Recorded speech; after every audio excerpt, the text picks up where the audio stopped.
नमस्कार, मी हेमंत देसाई ऑफिशियल या माझ्या यूट्यूब चॅनलमध्ये आपलं मनापासून स्वागत करतो। मित्रांनो, मैत्रिणींनो, आज आपल्याला बोलायचं आहे ते महाराष्ट्राचे माजी मंत्री विजय शिवतारे यांच्याबद्दल। विजय शिवतारे हे अगोदर राष्ट्रवादी काँग्रेसमध्ये होते। तेथे त्यांचं मुख्यतः अजितदादांशी पटलं नाही, मग ते शिवसेनेमध्ये गेले आणि शिवसेनेमध्ये जेव्हा फूट पडली त्यावेळी ते शिंदेंच्या बरोबर शिंदे सेनेमध्ये सामील झाले। एकदा ते आमदार म्हणून निवडून आले, मंत्रीसुद्धा झाले आणि ते पुरंदरचे आहेत। सासवड पुरंदर हा सगळा भाग आपण जाणतोच। हा भाग जो आहे तो अतिशय महत्त्वाचा भाग आहे। आचार्य अत्रेंची जन्मभूमी आहे। सासवड यांनी संयुक्त महाराष्ट्राची लढाई केली। पुरंदर किल्ला आपल्याला माहिती आहे। इतिहास काळातलं महत्त्व माहिती आहे। संभाजीराजांच्या ची सुद्धा जन्मभूमी आहे। त्यामुळे अनेक दृष्टीने पुरंदरचं महत्त्व आपण आहे।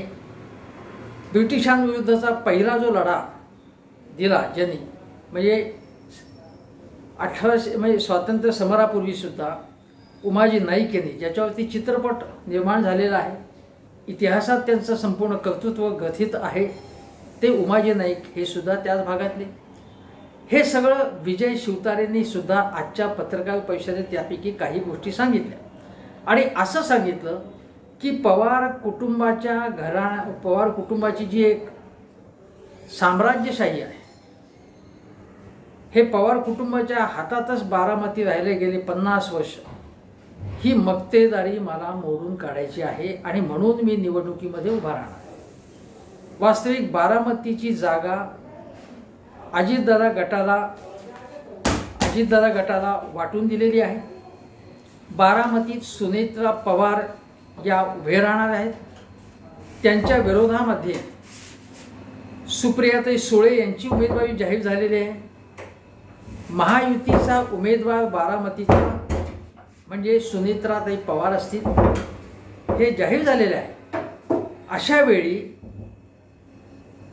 महायुतीच्या नियमांच्या विरोधात जाऊन विजय शिवतारे यांनी स्वतंत्रपणे आपली उमेदवारी जाहीर केली आणि ते म्हणाले मी अपक्ष उमेदवार म्हणून निवडणूक लढवणार आहे।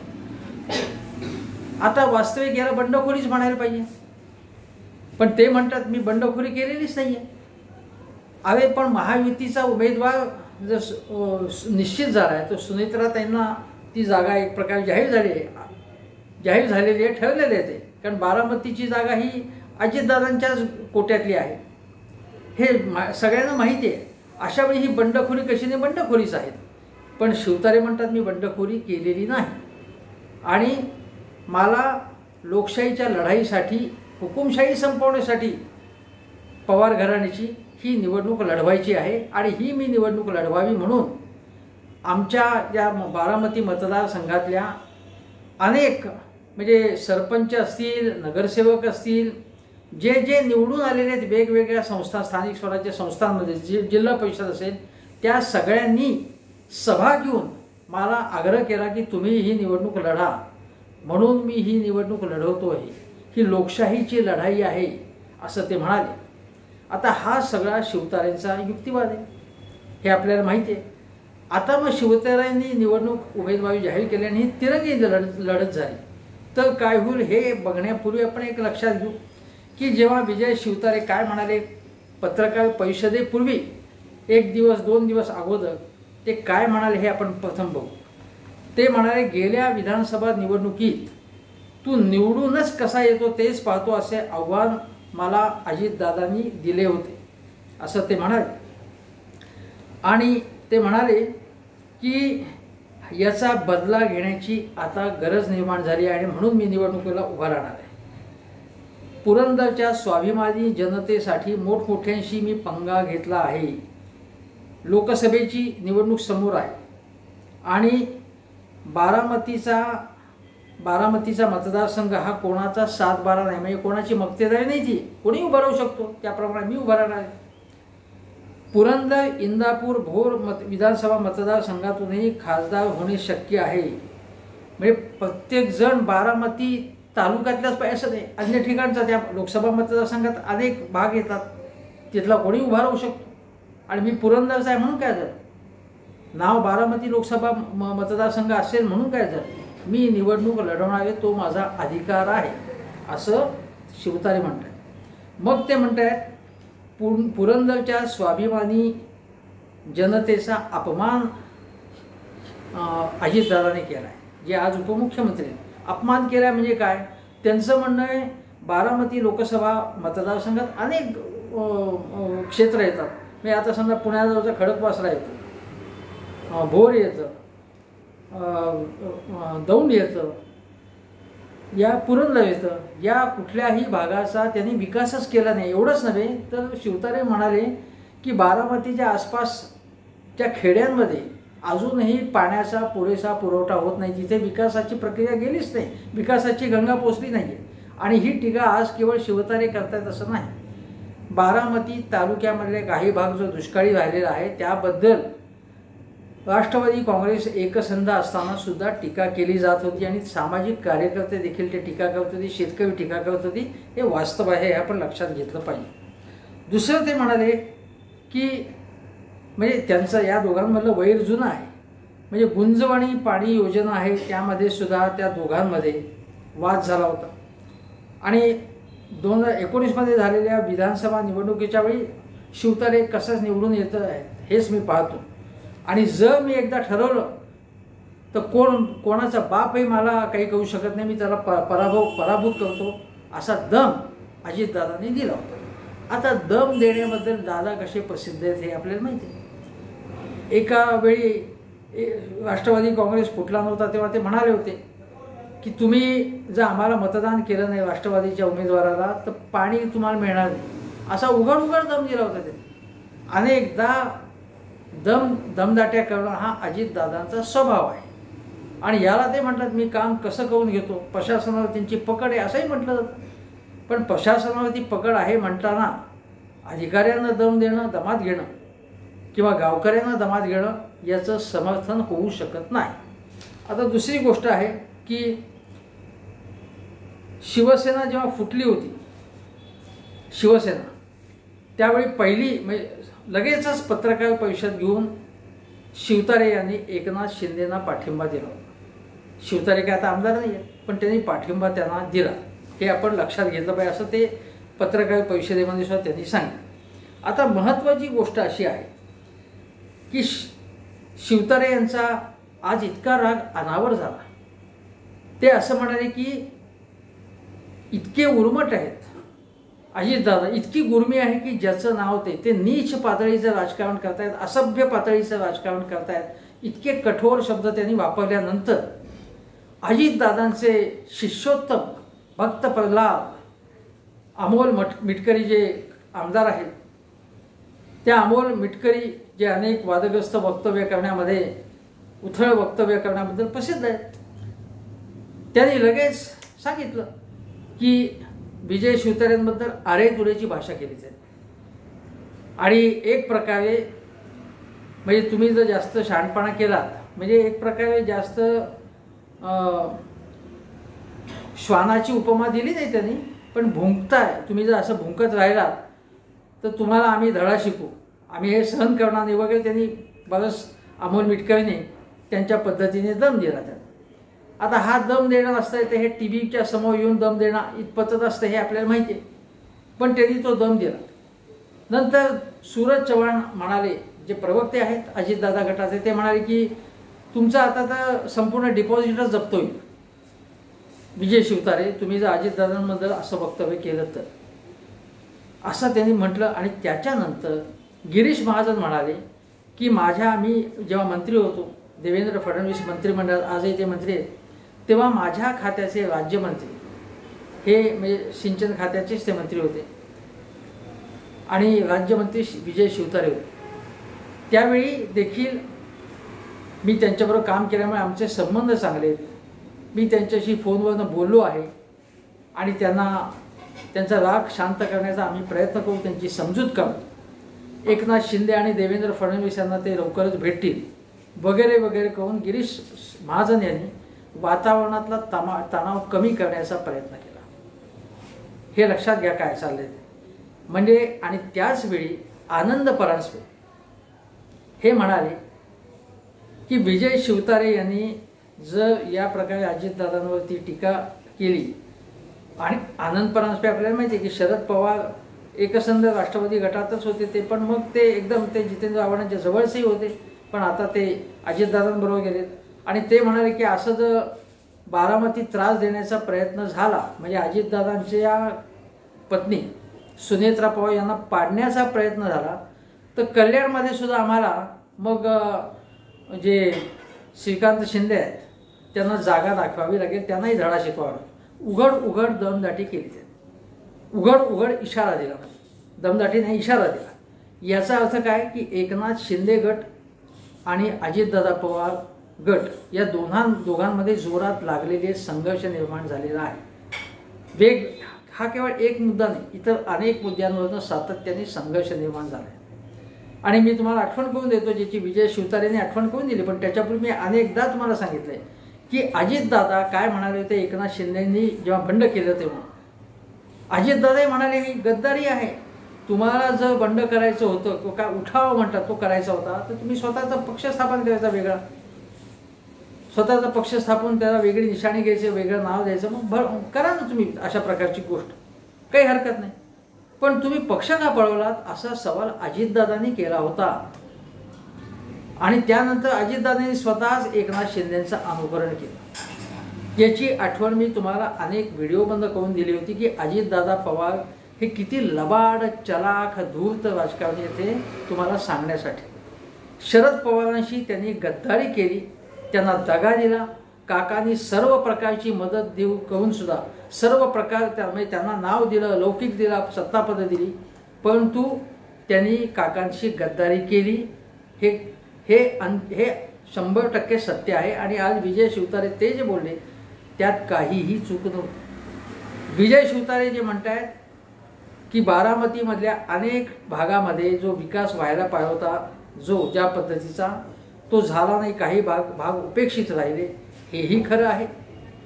आणि हे सांगताना आता एक प्रकार काय आहे की हे सांगताना याचा दोष कोणाकडे जातो, तर लोकसभा मतदारसंघात याआधी मग आता सुप्रिया सुळेच प्रतिनिधित्व करतात, त्याच्या अगोदर शरद पवार प्रतिनिधित्व करत होते. पण जरी लोकसभेमधनं ते निवडून येत असले तरीसुद्धा त्यांना असं म्हणायचं होतं की अजितदादांनी राजकारणात प्रवेश करून मग महाराष्ट्राचं सगळं राजकारण, राष्ट्रवादी काँग्रेसचा सगळा कारभार मुख्यतः महाराष्ट्रातला हे अजितदादा सांभाळत होते. बारामती मतदारसंघामध्ये सगळ्या संस्था, त्यांचा कारभार शरद पवारांच्या वतीने किंवा स्वतंत्रपणे देखील सुप्रियाताईंच्या सुद्धा भाऊ म्हणून हे अजितदादा सांभाळत होते. म्हणजे जरी सुप्रिया सुळे प्रतिनिधित्व करत असल्या बारामतीचं आता, तरी देखील अन्य भागाची उपेक्षा झाली, याला कारणीभूत हे अजितदादा आहे असं विजय शिवतारेंना म्हणायचं आहे. सगळ्या पत्रकार परिषदेमध्ये त्यांची पवार घराणं असं म्हणत असले तरी त्यांच्या टीकेचा रोख संपूर्णपणे हा अजितदादांवरतीच होता, हे आपण लक्षात घेतलं पाहिजे. आणि ते असं म्हणाले की आता मी निवडणूक लढवणार आहे. आणि मग त्यांना विचारलं की तुम्हाला तुमचं मन वळवण्याचा प्रयत्न आला तर काय होईल, तर ते म्हणाले नाही, मी 1000% निवडणूक लढवणार आहे असं पुन्हा विजय शिवतारेंनी सांगितलं. आणि ते सांगताना ते म्हणाले की ज्यावेळी अजितदादा उपमुख्यमंत्री झाले आणि शासकीय कार्यक्रमासाठी बारामतीत आले, तेव्हा या तिघांचंही मुख्यमंत्री आणि 2 उपमुख्यमंत्र्यांचं स्वागत करण्यासाठी मी गेलो. त्यावेळी अजितदादांनी पुष्पहार स्वीकारला, पुष्पगुच्छ स्वीकारला, पण जवळजवळ त्यांच्याकडे लक्षच दिलं नाही आणि दुसऱ्याकडे कोणाकडे दिली, तो पुष्पगुच्छ दिला आणि उपेक्षा केली, अपमान केला विजय शिवतारेंचा, असं त्यांनी सांगितलं. नंतर त्यांनी एक भिंताडे म्हणून एक कार्यकर्ता एक त्यांच्याच मतदारसंघातला किंवा आसपासचा असेल, तो जेव्हा मंत्रालयात गेला तेव्हा अजितदादांकडे गेला, तेव्हा अजितदादा त्याला ओरडले त्याच्यावरती, काय तू काय चंद्रकांत दादांच्या, तू भाजपचा माणूस आहेस ना, जा ना चंद्रकांत दादांकडे, माझ्याकडे कशाला येतोस, असं ते त्याला बोलले.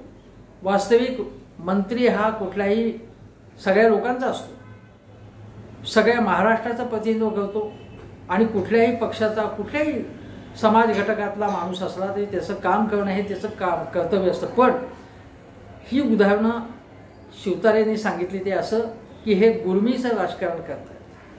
शिवाय मी जेव्हा ॲम्ब्युलन्समधनं प्रचार करत होतो पार्थच्या विरोधात आणि तत्व म्हणून, ते म्हणाले मी विरोधात होतो त्याच्या. अजितदादांचा मुलगा असला तो पराभूत झाला आणि त्यावेळी मी प्रचार केला हे खरे, पण मी तत्वासाठी लढत होतो असं शिवतारे म्हणाले. आणि ॲम्ब्युलन्समध्ये नळ्या वगैरे लावून ते जात होते तेव्हा यांची पालखी निघाली, अरे तुम्ही मराठी टेकऱ्यात कशाला इथे आलात वगैरे भाषा करण्यात आली. अशा प्रकारची भाषा जर करण्यात आली असेल आणि ती अजितदादा किंवा त्यांच्या सहकाऱ्यांकडनं करण्यात आली असेल तर त्यासारखी दुर्दैवी गोष्ट नाही. बघा, अशाच नळ्या लावून मरणाच्या दारात असलेले मुक्ता टिळक असतील किंवा लक्ष्मणराव असतील यासारखे भाजपचे जे आमदार आहेत ते निवडणुकीसाठी, विधान परिषद निवडणुकीसाठी वगैरे मतदानासाठी खास ॲम्ब्युलन्सनी मुंबईत त्यांना आणण्यात आलेलं होतं. अशा वेळी म्हणजे त्याच्याबद्दल सहानुभूती आपण व्यक्त करतो. त्यांनी त्यांचं कर्तव्य बजावलं आणि या अवस्थेमध्ये अत्यंत आजारी अवस्थेत जर विजय शिवतारे आपल्याला ज्या गोष्टी योग्य वाटतात त्यासाठी जर प्रचार करत असतील आणि तो पार्थ पवार असेल, अजितदादांच्या विरोधात असेल तरी हरकत काय, लोकशाहीमध्ये कोणालाही प्रचार करण्याचा अधिकार आहे. अशावेळी अशा प्रकारचे उद्गार काढणं हे दुर्दैवी गोष्ट आहे. दुसरी गोष्ट शिवतारेंनी महत्त्वाची सांगितली ती अशी की अनंतराव थोपटे, संग्राम थोपट्यांचे वडील, ज्यांचा शरद पवारांशी संघर्ष होता आणि शरद पवारांची राजकारणाची पद्धत किती सुसंस्कृत आहे तुम्हाला सांगू. शरद पवारांसुद्धा शिवतारे टीका करतात, पण त्यांनी शरद पवारांनी आज काय सांगितलं की शिवतारे आमच्या पक्षात होते, मग एकदा निवडून आले होते, दुसऱ्या वेळेस चांगली मतं घेतली होती त्यांनी आणि आता ते निवडणुकीला जर उभं राहणार असतील तर बघूया काय काय काय होईल ते आपल्याला बघावं लागेल. त्यांनी असं काही म्हटलं नाही की शिवतारे उभंच कसं होऊ शकतात, त्यांना हा अधिकार कोणी दिला. अशा प्रकारची दरडावण्याची भाषा ही त्यांनी केली नाही. शरद पवार सुसंस्कृतपणे बोलले जे काय बोलायचं नाही आणि ते म्हणाले की शिवतारेंची जी मतं आहेत ते किंवा त्यांना जी मतं पडतील ती मतं ही आमची नाहीच आहेत. याचा अर्थ काय की शिवतारे मतं कोणाची कापतील, अजितदादांची कापतील आणि मग कोणाची का कापेना त्यांना निवडणुकीला उभं राहण्याचा अधिकार आहे. अशा प्रकारचं वक्तव्य शरद पवारांनी केलं. पण शरद पवार विजय शिवतारेंबद्दल आत्ता किंवा यापूर्वी कधीही असंस्कृतपणे बोललेले नाही आहेत. शरद पवार कधीही कोणाला दमबाजी करत नाहीत. फक्त परवा एका आमदारांनी जेव्हा शरद पवारांच्या काही लोकांना मला दम देण्याचा किंवा इशारा देण्याचा असा प्रयत्न केला तेव्हा शरद पवार म्हणाले की मी कोणाच्या वाकड्यात शिरत नाही, पण कोणी वाकड्यात आला तर मात्र त्याला उत्तर द्यावं लागेल, ही माझी पद्धत नाही आहे, पण असं करू नका असं सांगून त्यांनी तो इशारा दिला. एरवी शरद पवार असं कधी बोलत नाहीत हे आपण लक्षात ठेवा. आता शिवतारे जे म्हणतात ते असं की अनंतराव थोपटे, संग्राम थोपटे जे आमदार आहेत त्यांचे वडील, त्यांना 99 साली मुख्यमंत्री बनण्याची इच्छा होती, पण अजितदादांनी त्याच्यामध्ये अडथळा आणला. त्यांचे चिरंजीव संग्राम थोपटे यांना मंत्रिपद मिळण्याची शक्यता होती तेव्हा त्याला विरोध अजितदादांनी केला. ते काँग्रेसचे संग्राम थोपटे, अनंतराव माहिती आहे तुम्हाला कुठल्या पक्षाचे आणि आता ते सक्रिय नाही आहेत, पण त्यांच्यात पोटेन्शियल मुख्यमंत्री बनण्याचं होतं पण त्यांना बनवू दिलं नाही यांनी, अजितदादांनी, असं त्यांनी सुचवलं. संग्राम थोपटेंना विधानसभाध्यक्ष होण्याची शक्यता होती त्यावेळी यांनी मोर्चा घातला अजितदादांनी. हर्षवर्धन पाटील यांनी अजितदादांचे सहकारी दत्ता भरणे यांना पाठिंबा दिला निवडणुकीमध्ये आणि मग दत्ता भरणे विजयी झाले आणि तेव्हा त्यांना आश्वासन दिलं होतं अजितदादांनी, हर्षवर्धन जे त्यांचे परंपरागत विरोधक की तुमच्या निवडणुकीच्या वेळी आम्ही पाठिंबा देऊ, पण हर्षवर्धन यांचा पत्ता साफ करण्याचं काम अजितदादांनी केलं. अशी अनेक उदाहरणं आहेत की जिथे आपल्या विरोधकांना म्हणजे सुभाष कुल असतील, राहुल कुल असतील, या सगळ्यांच्या विरोधात षडयंत्र अजितदादांनी रचले अजितदादांच्या अगोदर अनेक म्हणजे बारामती मतदारसंघामध्ये जे साखर कारखाने आहेत, अनेक साखर कारखाने आहेत, त्याची स्थापना हे सगळं काही पवार घराण्याने केलं किंवा अजितदादांनी केलं अशातला भाग नाही. आता सोमेश्वर असेल, छत्रपती असेल, माळेगाव असेल, अशा सगळ्या ठिकाणी सगळ्या ज्या कारखाने ते इतर लोकांनी स्थापन केले, काकड्यांसारख्या इतर लोकांनी स्थापन केले. पण सगळे कारखाने आपल्या ताब्यात घेण्यामध्ये किंवा आपल्या कब्जात आणणे, सगळ्या सहकारी संस्था असतील, दूध संघ असतील, बँका असतील सहकारी, हे सगळं आपल्या ताब्यात आणणं हे अजितदादांनी केले. आणि त्यासाठी सत्तेचा वापर करणं आणि आपल्या विरुद्ध ब्र जरी कोणी काढला तर त्याला कसं साफ करायचं हे अजितदादा करतात. आणि या त्यांच्या हुकुमशाही विरुद्ध, दादागिरीच्या विरुद्ध हे माझं बंड आहे असं शिवतारे यांनी सांगितलं. आणि शिवतारे यांनी जे धाडस दाखवलेलं आहे, जी हिंमत केलेली आहे, ती कौतुकास्पद आहे.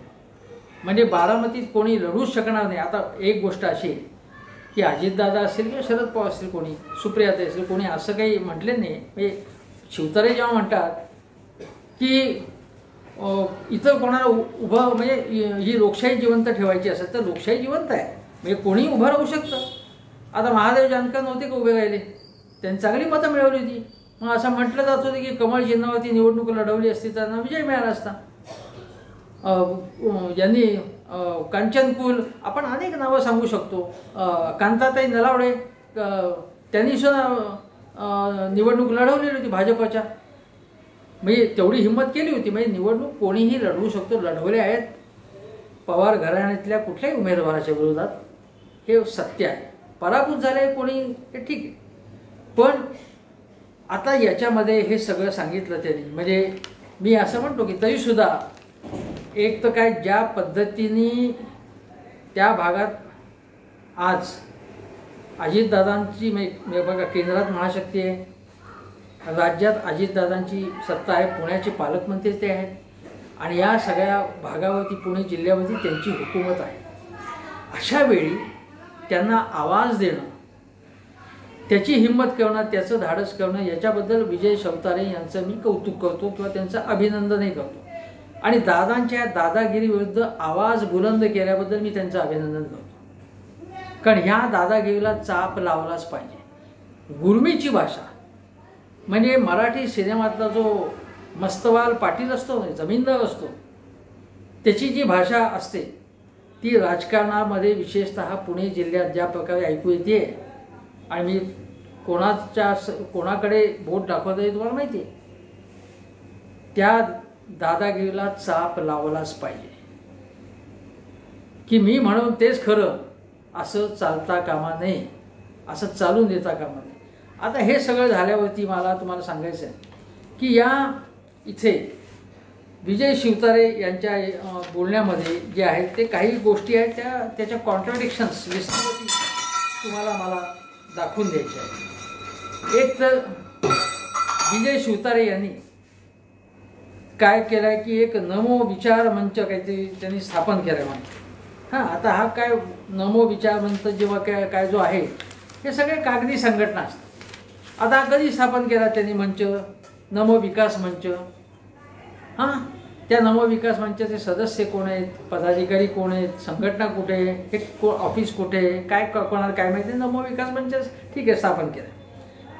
मग ते असं म्हणतायत की मी या देशाचं संपूर्ण भवितव्य, राष्ट्र उभारणीचं काम हे कोणी केलं आहे, तर ते केलं आहे ते नरेंद्र मोदींनी केलं. यापूर्वी 70 वर्ष काँग्रेसनी काहीच केलं नाही. आता काँग्रेसनी काहीच केलं नसेल तर विजय शिवतारे राष्ट्रवादी काँग्रेसमध्ये आधी होते, मग राष्ट्रवादी काँग्रेस आणि काँग्रेस यांच्या आघाडी होती.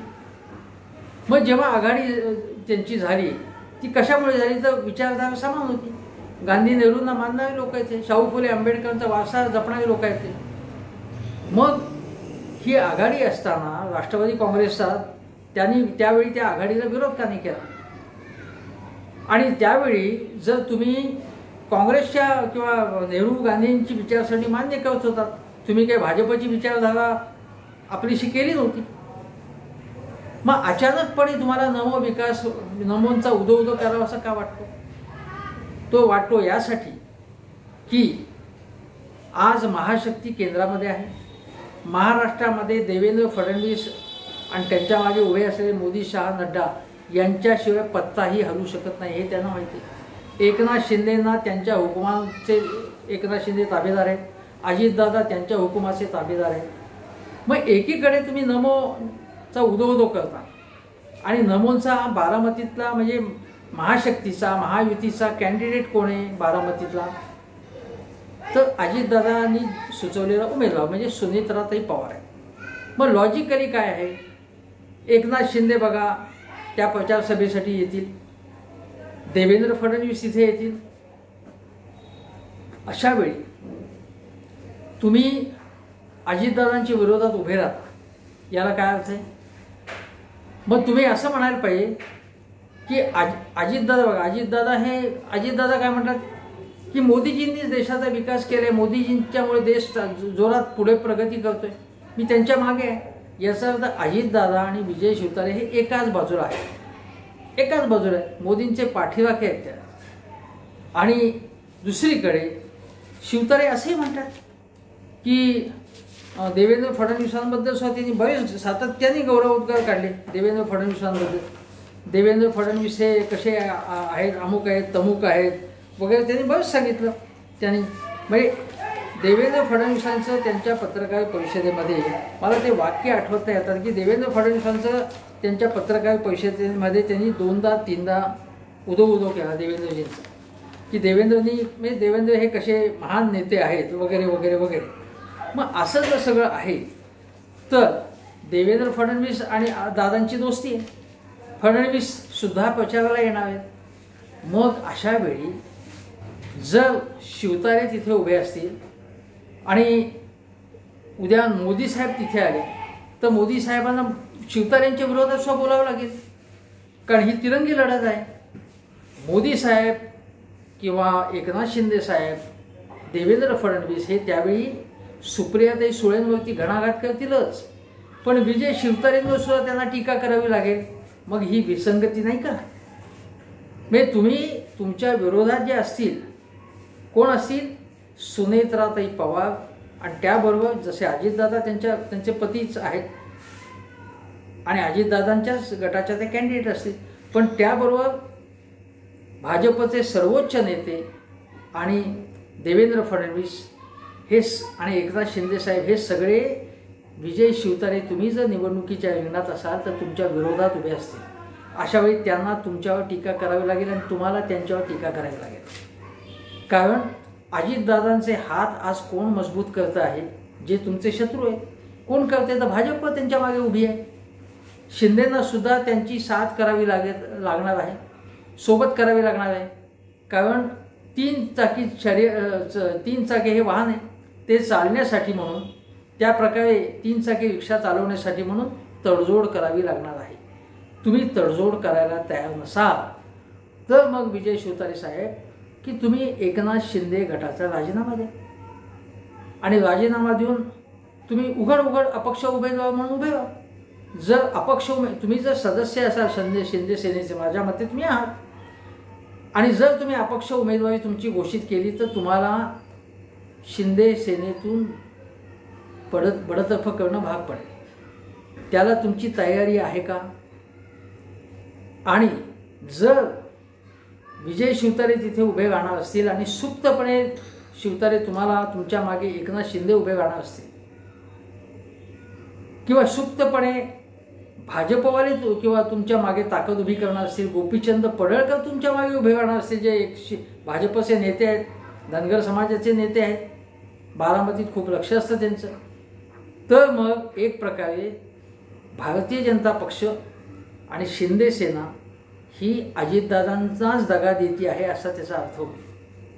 मग त्यामुळे मतदारांना क्लिअर कट कळालं पाहिजे की विजय शिवतारे तुमची भूमिका काय आहे, तुमचं राजकारण काय आहे, तुमचं पॉलिटिक्स काय आहे भिडू, असं मतदार तुम्हाला विचारतील. आणि अशा वेळी मतदारांना खरं खरं सांगावं लागेल. जर तुमच्या मागे सगळेजण उभे राहिले उद्या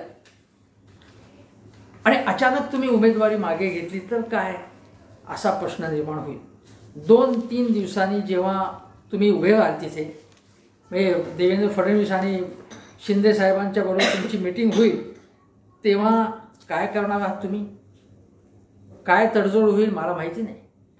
पण विजय शिवतारे यांनी बोलता बोलता आज एक गोष्ट सांगितली. ते काय म्हणाले बघा, की महाराष्ट्रात अनेक मोठे राजकारण होऊन गेले, मग बाळासाहेब विखे पाटील होऊन गेले, शंकरराव चव्हाण असतील, बाळासाहेब देसाई असतील, यशवंतराव चव्हाण, या सगळ्यांची नावं घेतली.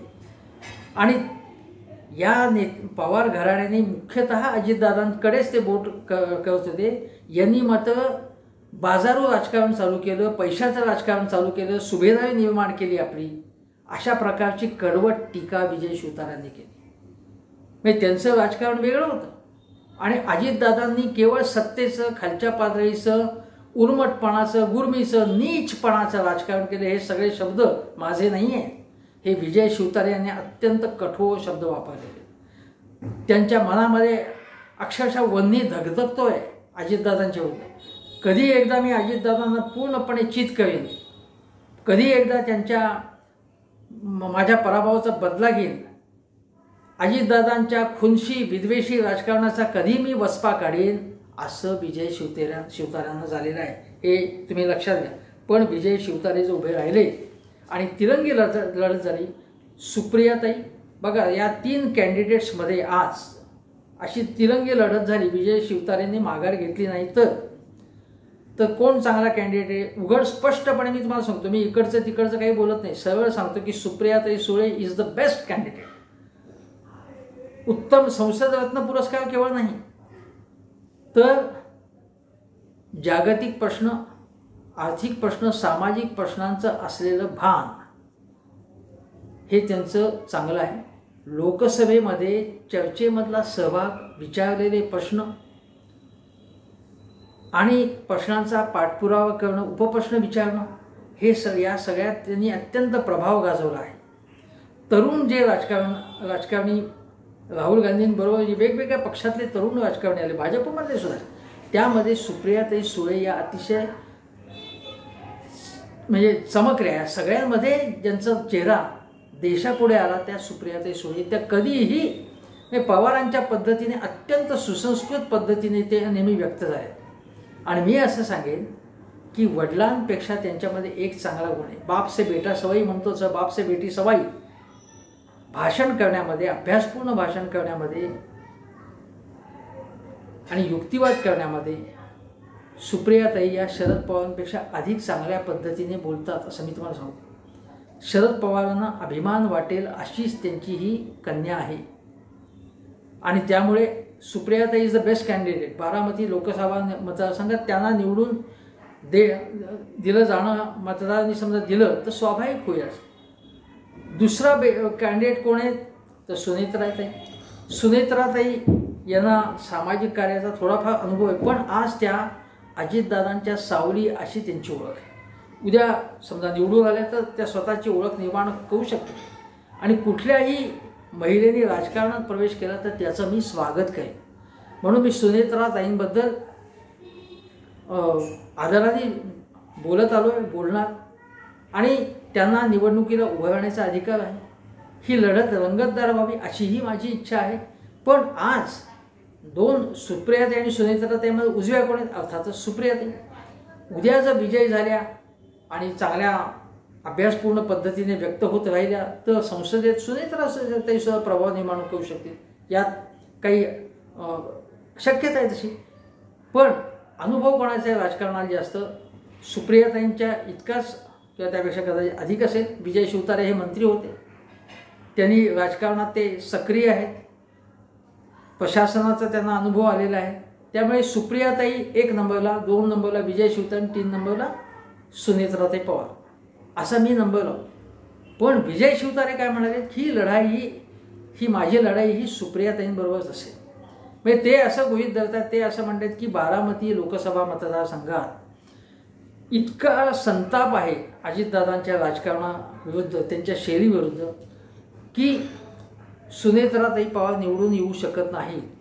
माझ्यात आणि सुप्रियाताईंमध्येच लढाई होईल.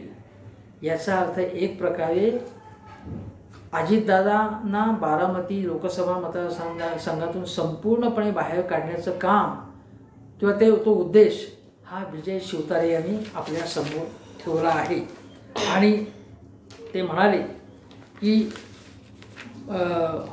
पवारांना चेकमेट करणे म्हणजे ही दादागिरी संपवणे, मक्तेदारी संपवणे हा माझा हेतू आहे. आणि नंतर एकही नेता मोठा होऊ न देणारा हा अजितदादांसारखा नेता आहे हे मला खपून घेऊ शकत नाही.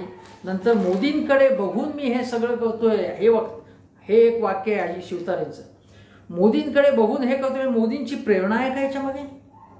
मग देवेंद्र फडणवीसांना मोदींनी सांगितलंय का बाबा शिवतारेंच्या मागे तुम्ही उभे राहा आणि सुनेत्रा त्यांचा पराभव करा असं सांगितलंय का? मला माहीत नाही. पार्थ पवारचा तर पराभव झालेला होता आणि पार्थ पवार म्हणजे त्याला कवडीची किंमत देण्याची गरज नाही आहे असंही शरद पवारने एकदा पार्थ पवारने एक काहीतरी अविचारी वक्तव्य केलं होतं, तेव्हा झापला होता शरद पवारने त्यांना. आणि तेव्हापासून अजितदादांच्या मुलाबद्दल असं वक्तव्य काकांनी करणं, त्यामुळे अजितदादांनाही वेदना झाली असतील. आणि तो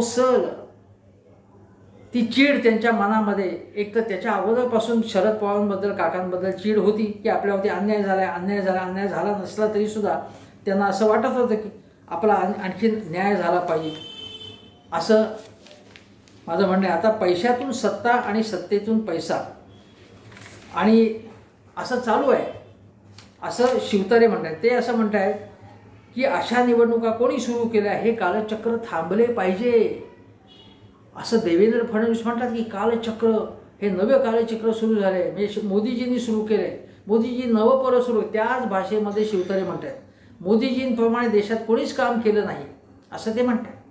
देवेंद्र फडणवीस तसंच म्हणतात. याचा अर्थ असा आहे की भाजपच्या इच्छेपोटी विजय शिवतारे इथे उभे राहत आहेत का? मग तसं जर असेल तर यामध्ये म्हणजे अजितदादांचा काटा काढण्यामध्ये शिंदे आणि फडणवीस एकत्र आहेत का माहीत नाही आपल्याला, पण विजय शिवतारे यांच्या बोलण्यावरून तर तसं वाटते. आणि या प्रकरणामध्ये म्हणजे आनंद परांजपे काय म्हणाले की आमच्या म्हणजे अजितदादांच्या विरुद्ध वाटेल ते बोललं जाते आणि एकनाथ शिंदे गप्प आहेत, ते मग मूकनायक बनलेत, ते काहीच बोलत नाहीत. याचा अर्थ त्यांची मूकसंमती आहे का त्याच्यामध्ये? आणि मग माझा असा प्रश्न निर्माण झाला आहे की एकनाथ शिंदे आणि अजितदादा गटामध्ये विस्तव जात नाही का आता? कारण एक असंही आहे की भारतीय जनता पक्षाने एकनाथ शिंदे गटाला जेवढं महत्त्व दिलं आहे तेवढंच आम्हाला दिलं पाहिजे. छगन भुजबळ म्हणाले होते तेवढीच तिकीटं लोकसभेत आम्हाला मिळाली पाहिजेत, पण त्यांना मिळेल त्या तुकड्यांवरती अजितदादा गटाला समाधान मानावं लागणार आहे.